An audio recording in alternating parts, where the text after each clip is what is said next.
Morning everyone. आज हम चर्चा करेंगे ग्रुप डिस्कशन के बारे में। Group discussion in business organization. जैसा अपन सब जानते हैं कि किसी भी व्यावसायिक संगठन में कई लोग होते हैं जो कि व्यावसायिक संगठन में सामूहिक प्रयत्न करते हैं, क्योंकि व्यावसायिक संगठन के अंतर्गत संपन्न होने वाले कार्यों में इनकी बड़ी आवश्यकता होती है। समूह विचार विमर्श में प्राय किसी भी व्यावसायिक समस्या को समझने के लिए उस पर विचार विमर्श किया जाता है, जिससे ये समस्या का या उस समस्या का हल निकाला जा सके। प्रत्येक व्यावसायिक संस्था में कई प्रकार की समस्याएं होती है, जिससे इन समस्याओं के हल के लिए सभी व्यक्तियों से विचार विमर्श करके उसका सर्वोत्तम विकल्प अपनाया जाता है। विचार विमर्श करने के लिए व्यक्तियों की बैठकें की जाती है।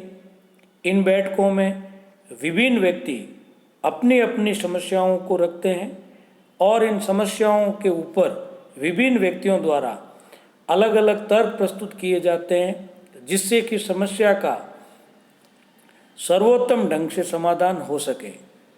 समूह विचार विमर्श के अंतर्गत किसी भी व्यावसायिक संगठन के कार्यों की रूपरेखा तैयार करना या संगठन के विभिन्न किए गए कार्यों का पुनः मूल्यांकन करना या करने के लिए किए गए कार्यों के सर्वोत्तम ढंग से किया गया है या नहीं किया गया है, इसका पता लगाना होता है। इसके लिए समस्या के विभिन्न विकल्पों में से सर्वोत्तम विकल्प को चुना गया है या नहीं, इसका पता लगाना होता है। अतः समूह विचार विमर्श के अंतर्गत विभिन्न व्यावसायिक विषयों पर विचार विमर्श करके किसी भी व्यावसायिक समस्या के समाधान के लिए विभिन्न तर्कों में से सर्वश्रेष्ठ तर्क का चुनाव किया जाता है। अब इसमें विचार विमर्श करने के लिए पहले समूह विचार विमर्श का लक्ष्य क्या है या उसका विषय क्या है, तो इसमें सुझाव हो सकते हैं। समूह विचार विमर्श के अंतर्गत विचारों एवं सुझावों के माध्यम से समस्या का निवारण किया जाता है। समूह विचार विमर्श करने का मुख्य लक्ष्य विचारों के आदान प्रदान द्वारा विभिन्न व्यक्तियों की प्रतिक्रिया को जानना है, जिससे समूह विचार विमर्श में भाग लेने वाले प्रतिभागी प्रश्नों को पूछने के लिए प्रोत्साहित हो सके। निर्णय प्रक्रिया के अंतर्गत समूह में विशिष्ट प्रकार के व्यक्ति सम्मिलित होते हैं। अतः समूह विचार विमर्श में इन व्यक्तियों द्वारा मिलकर समस्या को सुनने के पश्चात निर्णय दिए जाते हैं। समूह में विचार विमर्श करने के पश्चात उसका सारांश अवश्य लिखना चाहिए, जिससे कि कार्य करने के लिए व्यक्तियों को नोटिस इत्यादि सारांश के आधार पर अतिशीघ्र भेजा जा सके। दूसरा है समूह विचार विमर्श की तैयारी। समूह विचार विमर्श को संगठित करने के लिए कुछ तैयारियां करनी होती है, जैसे घरेलू प्रबंध। समूह विचार विमर्श करने के लिए सबसे पहले ये निर्धारित करना पड़ता है कि समूह में वार्तालाप यानी जो विचार विमर्श है वो करने के लिए किन किन व्यक्तियों को आमंत्रित किया जाए। अतः उन व्यक्तियों को एक आमंत्रण पत्र भेजा जाए, जिसमें विचार विमर्श के लिए निर्धारित किया गया स्थान, तारीख तथा समय का वर्णन किया जाता है, जिससे आमंत्रित व्यक्ति निश्चित तारीख को बताए गए स्थान पर समय से पूर्व पहुंच जाए। विचार विमर्श के लिए सबसे महत्वपूर्ण यह है कि किस विषय पर विचार विमर्श किया जाएगा तथा किन किन व्यक्तियों को विचार विमर्श में अध्यक्षता करने के लिए कहा जाएगा का भी निर्धारण कर लिया जाता है। नेक्स्ट इसमें आता है पेपर वर्क, कागजी कार्रवाई। समूह विचार विमर्श में सबसे पहले कागजी कार्रवाई के अंतर्गत ये देखा जाता है कि समूह की पिछली बैठक में क्या कार्रवाई हुई है अर्थात बैठक में क्या क्या निर्णय लिए गए थे, जिनके आधार पर कार्य किए गए। इसके पश्चात समूह में रिपोर्ट को पढ़ा जाता है।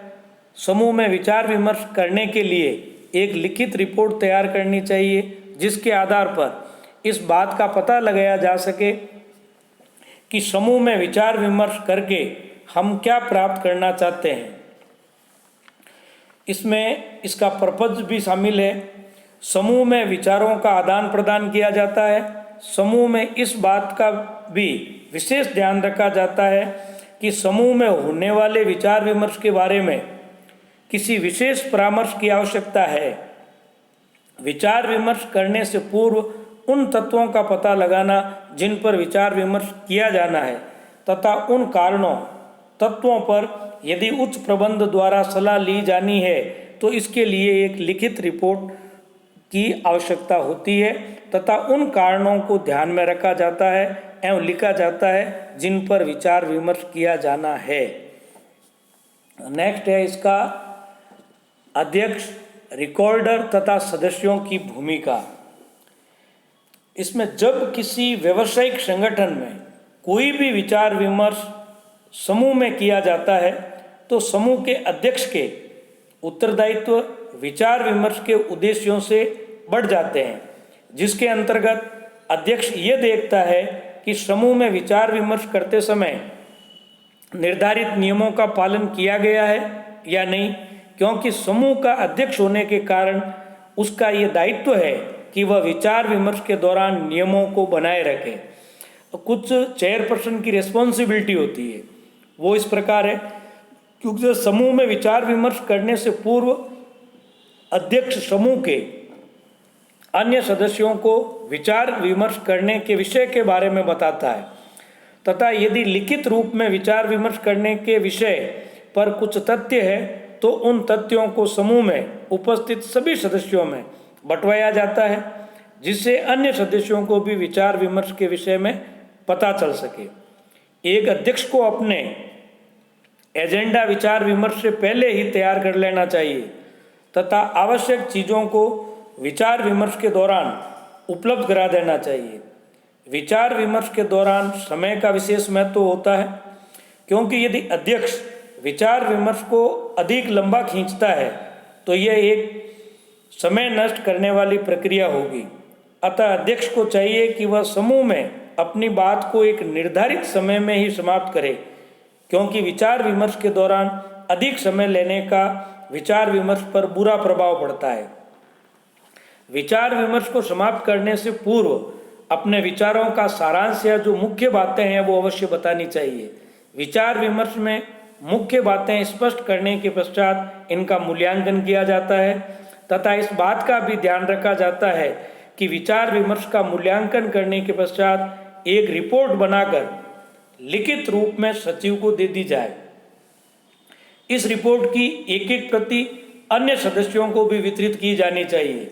विचार विमर्श के लिए विचार विमर्श में जो निर्णय जो लिए गए हैं उनके बारे में सदस्यों को पत्र भेजकर जानकारी दी जानी चाहिए। दूसरा जो रिकॉर्डर है उसकी जो रेस्पॉन्सिबिलिटी है वो भी है, किसी भी समूह में विचार विमर्श के दौरान विचार विमर्श की संपूर्ण प्रक्रिया को रिकॉर्ड करने वाला व्यक्ति रिकॉर्डर होता है। यह व्यक्ति समूह में विचार विमर्श करने से पूर्व समूह के अध्यक्ष से इस विषय पर वार्तालाप करता है। यह व्यक्ति प्राय संगठन का सचिव ही होता है। सचिव के जो दायित्व है वो इस प्रकार है। विचार विमर्श से पहले समूह में विचार विमर्श करने से पूर्व सचिव का यह दायित्व होता है कि वह विचार विमर्श के लिए एक निर्धारित स्थान का प्रबंध करे तथा समूह के अन्य सदस्यों को विचार विमर्श का स्थान, दिनांक तथा समय के विषय में पहले से ही सूचित करे। विचार विमर्श से पूर्व इससे संबंधित यदि कोई जानकारी है तो वह अन्य सदस्यों को वितरित कर दी जानी चाहिए। विचार विमर्श के समय, समूह के विचार विमर्श के समय सचिव वहां उपस्थित रहकर संपूर्ण प्रक्रिया को ध्यान से सुनता है। साथ ही वह विचार विमर्श में प्रयुक्त मुख्य बातों को किसी कागज पर नोट कर लेता है जो एक तथ्य के रूप में उसके पास रहती है। विचार विमर्श के समापन के पश्चात सचिव इन तथ्यों की जांच करके इन्हें उच्च अधिकारियों को आवश्यक कार्रवाई के लिए दे देता है। जो पार्टिसिपेंट्स होते हैं इनकी भी कुछ रेस्पॉन्सिबिलिटी होती है।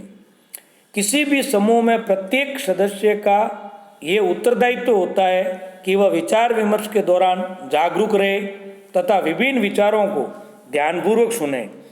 यदि वे विचार विमर्श के दौरान अपना ध्यान केंद्रित नहीं करेंगे तो सदस्य अधिक जानकारी प्राप्त करने में असफल हो सकेंगे।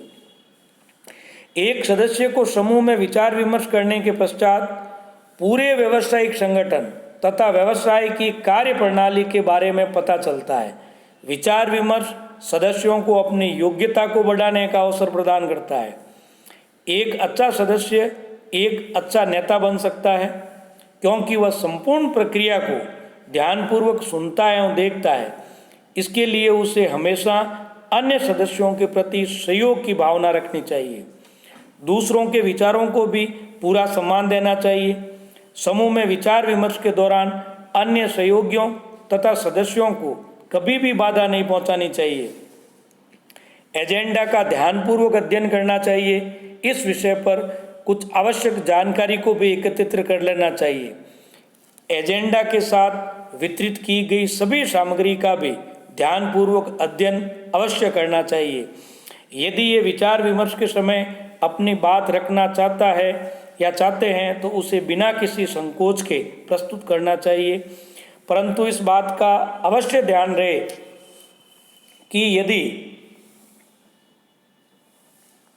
कि जो उनके द्वारा जो कहे गए शब्द हैं वो संक्षिप्त हो और साथ में महत्वपूर्ण भी हो। इस तरह से आज आपने एक व्यावसायिक संगठन में समूह विचार विमर्श के बारे में जाना। आज के लिए इतना ही। धन्यवाद।